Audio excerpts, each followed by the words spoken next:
Assalamualaikum warahmatullahi wabarakatuh. Saya Isis Fito Adiuta dari program studi perbandingan madhab. Di sini saya sudah bersama Al-Mukarram Al-Ustadz Muhammad Muniri, di mana beliau ini termasuk alim ulama serta tokoh masyarakat di perumahan Citra Surya Mas, Desa Jumputrejo, Kecamatan Sukodono, Sidoarjo. Dan kali ini kita akan membahas tentang materi had atau hudud jamaknya, terkait tentang bagaimana sih had atau hudud yang diterapkan pada kasus pelecehan seksual. Apakah nanti bisa disamakan dengan hukuman dari zina, atau apakah ada hukuman lain, misalkan takzir atau yang lain sebagainya. Baik, Ustaz ngapunten derek tanglet izin bertanya tentang kan kalau had ini macam-macam. Nah, apakah had dari perbuatan pelecehan seksual itu bisa dikiaskan seperti had atau hukuman untuk tindakan atau pelaku dari zina? Assalamualaikum warahmatullahi wabarakatuh. Waalaikumsalam warahmatullahi wabarakatuh. Menurut mazhab Imam Syafi'i itu zina itu bisa bermacam-macam bentuknya. Ada zina tangan, ada zina kaki, ada zina mata, ada zina bagian tubuh yang lainnya. Kalau pelecehan seksual itu menurut saya juga sudah termasuk zina karena sudah melibatkan anggota tubuh. Anggota tubuhnya itu bertemunya anggota tubuh sudah termasuk zina. Kita melakukan pandangan mata lawan jenis saja kita sudah termasuk zina. Bedanya kalau zina berhubungan tubuh antara laki-laki dan perempuan, hukumnya sudah beda. Cuman kalau pandangan mata itu dengan istighfar saja sudah dimaafkan. Begitu juga dengan pandangan mata, dengan berjabat tangan antara tidak muhrimnya, dengan kita beristighfar kepada Allah, kita sudah mendapat pengampunan. Jadi kalau berhubungan intim jenis yang intimnya bukan apa ya, bukan suami istri, itu hukumnya sudah termasuk zina berat.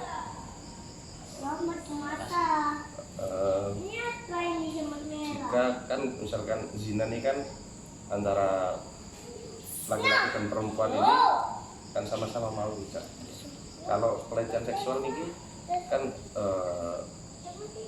yang mau kan hanya pihak dari laki-laki saja atau perempuan saja, salah satu pihak, dan pihak yang lainnya ini dipaksa. Dan kenapa hukumannya berlaku untuk keduanya atau hanya salah satunya saja?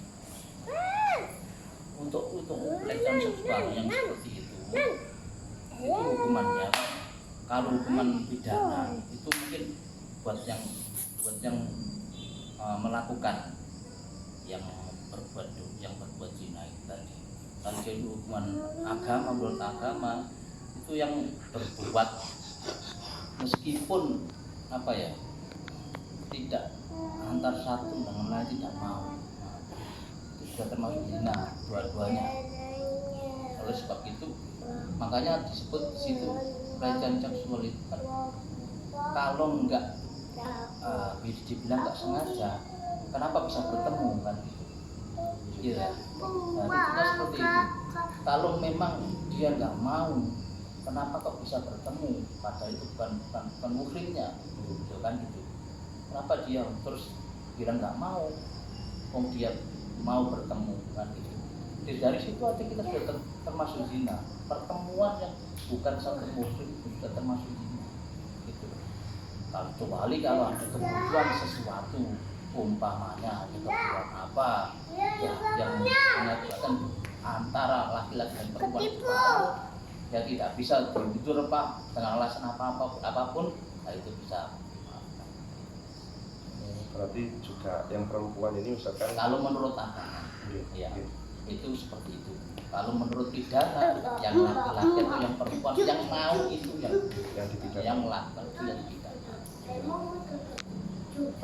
Kiat-kiat mungkin solusi atau kiat-kiat supaya terhindar dari pelecehan seksual sendiri itu berbun. Kalau laki-laki atau perempuan kebanyakan kan korbannya itu perempuan ya. Kalau untuk perempuan sebisa mungkin menghindari ya, sebisa mungkin menghindari pertemuan antara yang menghakimi sebisa mungkin. Sebab apa? Dari pertemuan itu artinya muncul tindakan-tindakan yang tidak bisa dipungkiri lagi, gitu. Tindakan-tindakan yang tidak bisa dipungkiri lagi antara laki-laki perempuan. Kalau sudah berdua itu maka yang ketiga sudah setan ya gitu. Makanya buat perempuan-perempuan yang di luar sana jaga pandangan, jaga berkumpul dengan yang bukan muridnya gitu. Kalau laki-laki kalau enggak perempuannya yang menggoda tidak ya, gitu. Kalau perempuan yang enggak menggoda, laki-lakinya enggak akan tergoda. Jadi harus sama-sama saling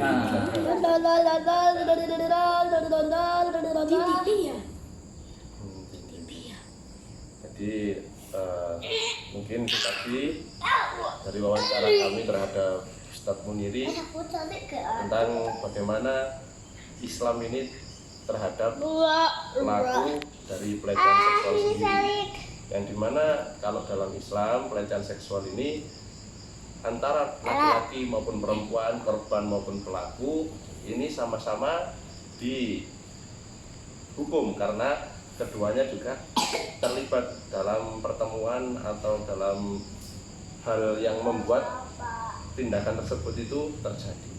Sedangkan kalau menurut pidana positif, pidana negara, maka yang dipidana atau yang dihukum hanya yang pelakunya saja. Nah, ini terakhir pertanyaan tentang hukuman dari pelaku pelecehan seksual ini mau saged dikiaskan atau disamakan dengan hukuman zina kan. Kalau muhson itu dirajam, kalau ghairu muhson itu dijilid 100 kali. Tergantung kita hidup di negara mana gitu ya. Kalau memang di Arab sana hukuman seperti itu berlaku.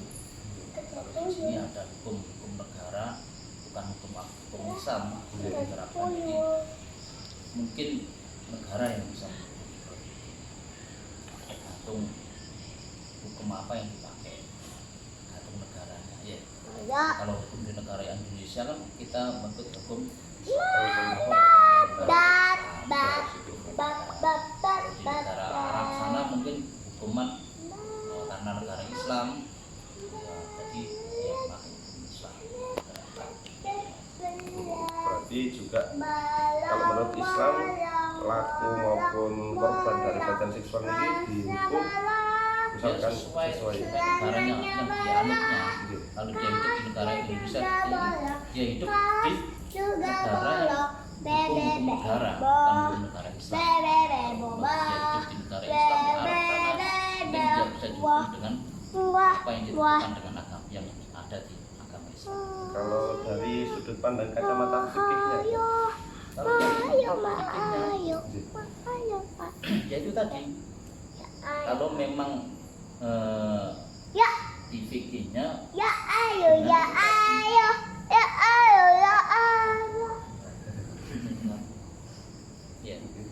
Jadi menurut fikihnya itu kan tadi saya sampaikan kalau dengan istighfar saja itu sudah dimaafkan gitu. Pandangan zina mata, zina tangan itu dengan istighfar kita sudah dimaafkan. Nah, kalau sudah berzina, benar-benar berzina, berbuat zina itu ya seperti hukum yang ada di agama Islam. Kalau berzina itu semuanya temen ditinggal kepala atau terus dilempari batu sampai mati gitu. Saya kira seperti itu. Jadi seperti itu untuk hukuman dari pelaku maupun korban dari pelecehan seksual, karena memang keduanya itu antara pelaku dan korban ini saling bersinambungan, berketerkaitan. Karena jika tidak ada perempuan maka tidak terjadi pelecehan seksual ini. Dan kiat-kiat atau solusi bagi kita supaya terhindar dari kejahatan pelecehan seksual ini adalah sama-sama saling menjaga, baik yang laki-laki maupun perempuan. Yang perempuan mungkin menjaga betul berinteraksi dengan laki-laki yang non mahram dengannya, dan atau bisa juga dengan menutup aurat seperti yang telah diajarkan oleh agama Islam. Dan yang laki-laki juga sama, harus menghindari kontak langsung atau berinteraksi dengan perempuan, serta menundukkan pandangan supaya tidak terjadi hal-hal yang tidak diinginkan. Mungkin itu yang bisa kami dapatkan informasi dari Ustaz sendiri. Akhiran, Pak Nur Ustaz, atas informasinya. Wassalamualaikum warahmatullahi wabarakatuh.